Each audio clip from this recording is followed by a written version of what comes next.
Yeah, Huddersfield are difficult to play. They're very physical. They're demanding on you as far as when you've got the ball, and they try to force errors. And they're a good quality team in that aspect. On the flip side of that, they can also score points against you. But I think they can be vulnerable themselves if we can control the ball, if we can get down the right end of the field and build a little bit of pressure on them. And I think we can give a good account of ourselves. They've still got a little bit of fight there, and they've showed in the past sort of 6 weeks of footy. They've had got some good scalps. The highlight for me watching them was they just went down to Wigan in the Challenge Cup with 12 men. It's a big effort in it, and it shows what they can do, and knocked over leads.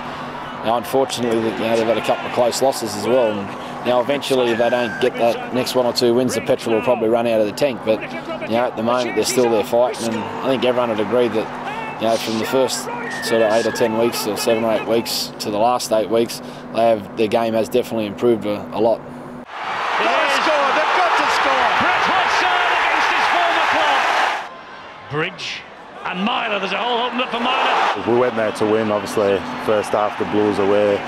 In the second half we gave ourselves so much to do. Best team win on the day, to be honest, but obviously we've forgot about that now. We've gone through it on video, we know what we've done wrong, we know what we need to fix, so we're just looking forward to Bradford this week really and try to get back on the winning trail. High hanging ball that almost hits the Millennium Stadium roof.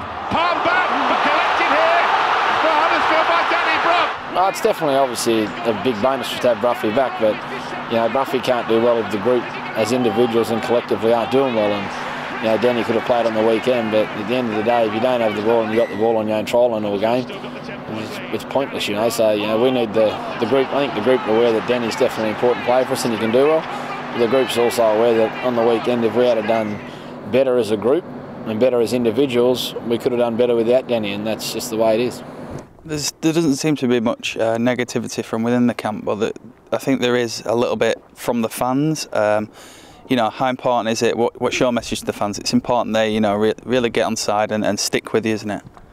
Well, it is, and that's what true fans do. They stick with their club, through thick and thin. And we're riding a tough patch, and we understand that there's going to be people upset, and we want them to be passionate about their team. We want them to be angry about not getting the results, but we want them also to support us and try and help us win games. And ultimately, that's what the fans enjoy. That's what certainly the players enjoy and the coaching staff enjoy seeing. And we just need them to be encouraging for the players, because they're out there trying their best to get a result for the fans, the club, and themselves. We just want to obviously go out this weekend and perform a lot better than what we have been. I mean, we deserve it to ourselves and to the fans as well. So. Obviously, I've been a Bradford lad, and I can see from the fans' point of view how we're playing and stuff like that. So we do deserve, a big performance. They're playing at home in front of the fans and stuff, so they'll be looking to put on a show, and local rivals as well. And we beat them up at Garfarm this year, so it's going to be a good game, I reckon. But I reckon we should win if we play like we know we can. What we can take out of that last game was our start. We started off real good, but we just fell off at the end. But hopefully we get a win over Huddersfield. If we played how we started last week and just carried on, there's no chance we can win.